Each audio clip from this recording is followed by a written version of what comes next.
যে আপনার নির্বাচনের ঠিক আগ মুহূর্তে আমাদের পররাষ্ট্র উপদেষ্টা তৌহিদ সাহেব তিনি একটা বক্তব্য দিয়েছিলেন যে আমাদের অনেক উপদেষ্টারা বা তাদের সহকারীরা কূটনৈতিক পাসপোর্ট জমা দিয়েছে, এমনকি নির্বাচনের ঠিক পরপরই তারা বাংলাদেশ ছেড়ে পালিয়ে যাবে বা চলে যাবে।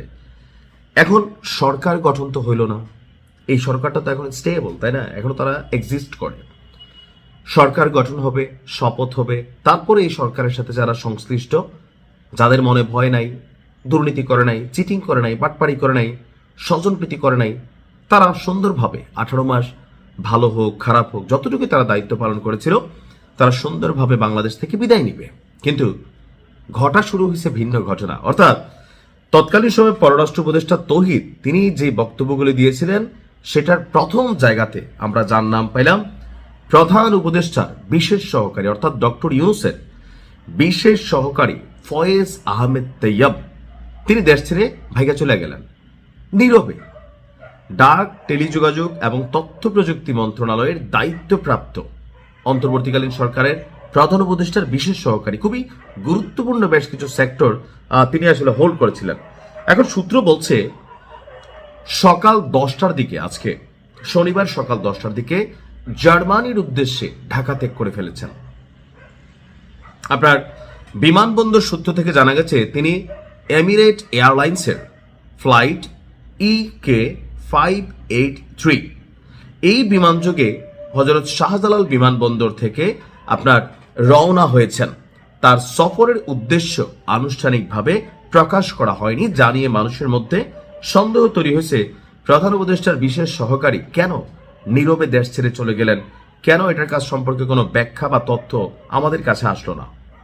দর্শক, ফয়েজ আহমেদ নেদারল্যান্ডসের নাগরিক এবং বর্তমানে তিনি নেদারল্যান্ডসের প্রতিষ্ঠান ভোডাফোন জিঙ্গুতে সিনিয়র সফটওয়্যার সলিউশন আর্কিটেক্ট হিসাবে কর্মরত রয়েছেন। তো ওই যে অভিযোগ ছিল যে এই অন্তর্বর্তী সরকারটাই যারা চালাইছে তারা বিদেশি নাগরিকদের দিয়া এই রাষ্ট্রের মেরামত করতে চাইছে, সংস্কার করতে চাইছে।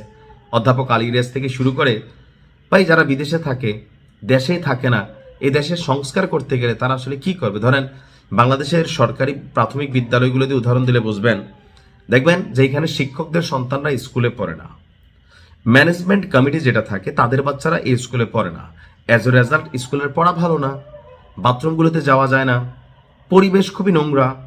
প্রাইভেট প্রতিষ্ঠানগুলোতে তারা তাদের বাচ্চা পড়ায় যেখানে ফার্স্ট ক্লাস পড়াশোনা হয়। অর্থাৎ আমি নিজে যেই কাজটাতে সুবিধা ভুগি না বা আমার পরিবার সুবিধা ভুগি না, সেই কাজে আমার ইমানদারি থাকবে শতভাগ, এটা আশা করো বোকামি। তো আমরা 2025 সালে আমরা যখন দেখলাম যে নাহিদ ইসলাম এই তথ্য প্রযুক্তি মন্ত্রণালয় থেকে পদত্যাগ করলেন, এরপর মন্ত্রণালয় খালি থাকায় 5ই মার্চ ফয়েজ আহমেদকে প্রতিমন্ত্রী পদমর্যাদায় প্রধান উপদেষ্টার বিশেষ সহকারী হিসাবে নিয়োগ দেওয়া হয়। তো তিনি আকস্মিক দেশ ত্যাগ করার পরেই মানুষের মধ্যে সন্দেহ হয়েছে যে ধান্দাটা আসলে কি করছে। দেখেন, তিনি হয়তো কোনো দুর্নীতি করেন নাই, কিন্তু এভাবে ইলেকশনের একদিন পরে দেশ ছেড়ে তিনি পালাই গেলেন। কোথায় গেলেন, কেন গেলেন, কোনো তথ্য নাই রাষ্ট্রের কাছে।